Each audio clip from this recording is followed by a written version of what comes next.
You wanted to know what factors are going to affect the birth weight of your baby. And one of the biggest factors is the gestational age that the baby is born at. If a baby is born at 32 weeks, then they'll weigh less than a baby that's born at 40 weeks. And that's just because it depends on how long they've been in there cooking or how long they've had time to grow.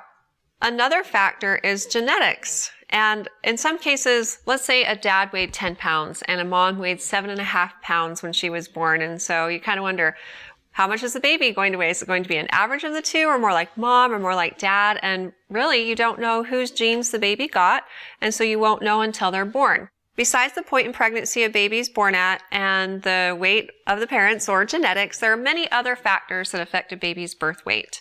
Some you can modify or do something about, and others you can't. A couple of modifiable factors include maternal diet. For example, if a mother doesn't eat enough or get the nutrients that she needs during the pregnancy, then the baby may weigh less than other babies at their same gestational age.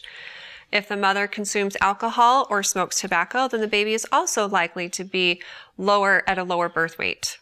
One of the things a woman can't control is her age.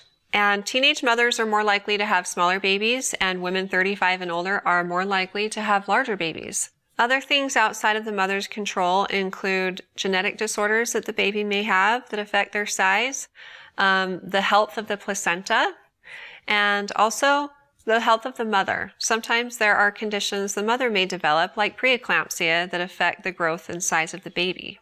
Maternal diabetes is another condition that can affect the size of a baby.